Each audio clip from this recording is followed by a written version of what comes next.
साथियों नमस्कार। रमेश विधुड़ी का जो बयान है वो एक इत्तेफाक नहीं हो सकता। इत्तेफाक इसलिए नहीं हो सकता क्योंकि रमेश विधुड़ी को उस बयान के चलते अब राजस्थान में जो चुनाव होने वाले विधानसभा चुनाव के रमेश विधुड़ी को अब टोंक जिले का प्रभारी बनाया गया है।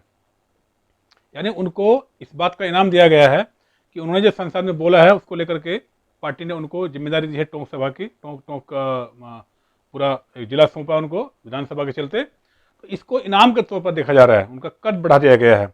इससे पहले भी आपने देखा होगा कि गोली मारो वाला जो मंत्री थे, जो आजकल मंत्री हैं, जो सांसद थे, कि देश के गद्दारों को गोली मारो, उनको भी प्रमोशन दे दिया गया है।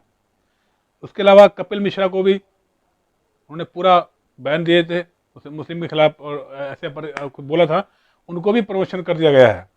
बहुत सारे लोग हैं जिनको ऐसे कारनामों के चलते प्रमोशन दिया जाता है। तो भाजपा में यह है कि आप कुछ ऐसा कीजिए कि जिससे समाज बटे, तो उसके लिए आपको नाम दिया जाएगा।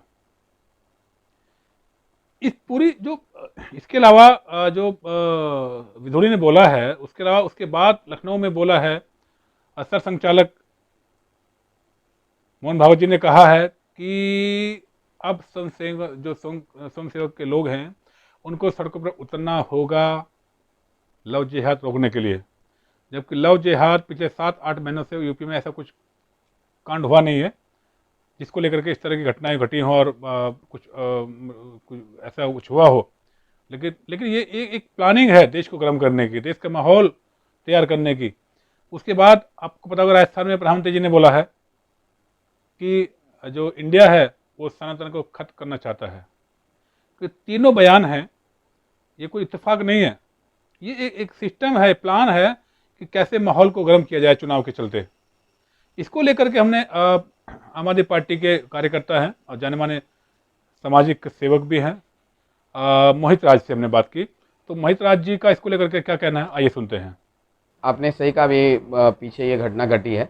तो मैं आपको इस घटना की क्रोनोलॉजी को समझाने की कोशिश करता हूँ।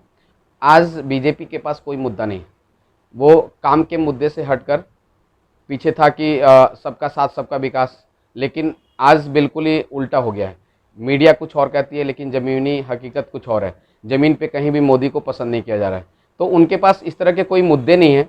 तो उनका वही स्टीरियोटाइप्ड मुद्दा, पुराना वही कैसेट हिंदू मुसलमान वाला, वो बजाना चाहते हैं। ये एक घटना, एक बड़ी सी घटना का ये शुरुआत है, जिसे विदुड़ी जी ने जिस तरीके से सांसद में, ये भारत के इतिहास में पहली बार ऐसा शर्मनाक घटना घटी है जिसमें एक जीते हुए प्रतिनिधि को, एक जीते हुए सांसद को कटुआ और उग्रवादी और मुल्ला बोल करके उन्होंने पुकारा। तो ये ऐसा नहीं कि उन्होंने कहा है, उनसे कहवाया गया है, बीजेपी ने उनसे कहलाया। ये एक शुरुआत है। उसके बाद आप इसी क्रम में देखें तो मोहन भागवत जी लखनऊ में एक सभा को संबोधित करते हुए बोल रहे हैं कि लव जिहाद के खिलाफ हमें लड़ना है। लव जिहाद का मामला तो मुझे लगता है कि 1-1.5 साल से कोई इस तरह का सामने आया नहीं। जब सरकार इतने तरीके से स्ट्रिक्ट है इन सब चीज़ों को लेकर के, तो इस तरह की बातें छेड़ना कहीं ना कहीं हिंदू मुसलमान को हवा देना है।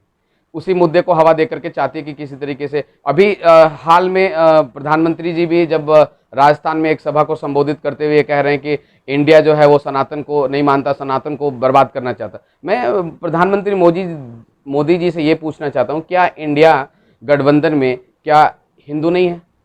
क्या मेरा नाम मोहित है, मैं ब्राह्मण हूँ, मैं क्या हिंदू नहीं हूँ? क्या पूरे इंडिया गठबंधन के अंदर में सिर्फ मुसलमान ही है या क्रिश्चियन ही है? आप तो धीरे धीरे सिखों के भी विरोधी बनते जा रहे हो। सिख भी अब ये कहने लगा कि हिंदू बोल करके मुझे गाली मत दो। तो आप हिंदुत्व और हिंदू को लेकर के कहाँ जाना चाहते हो? हिंदू का मतलब क्या, आप मुझे समझाएंगे? मोदी जी कभी आइए, आप किसी दिन उस पर चैनल पे किसी और हिंदू के बारे में समझाइए कि हिंदू क्या है, सनातन क्या। आपको क्या पता है सनातन के बारे में? आपको क्या पता है हिंदू के बारे में जो आप सुरक्षा देना चाहते हैं? क्या हम सनातनी नहीं है? क्या हम सनातन धर्म का पालन नहीं करते हैं? आप जगह जगह जो लड़कियों का रेप हो रहा है, लड़कियों के साथ गलत व्यवहार हो रहा है, वहाँ आपका सनातन कहाँ चला जाता है? आप वहाँ पर क्यों नहीं सनातन धर्म का रक्षा करने पहुँचते हैं? तो सुना आपने, मोहित राज का साफ कहना है कि ये क्रोनोलॉजी है, ये प्लानिंग है पूरी 2023 के लिए और जो आने वाले विधानसभा चुनाव उनके लिए। तो साथियों, वीडियो को लेकर के आप क्या सोचते हैं, और विधोड़ी मोहन भागवत ने जो इस तरह के बयान दिए हैं उनको लेकर आपकी क्या राय है, हमें कमेंट्स में जरूर बताइएगा। वीडियो अच्छा लगे तो शेयर कीजिएगा। बहुत बहुत थैंक यू।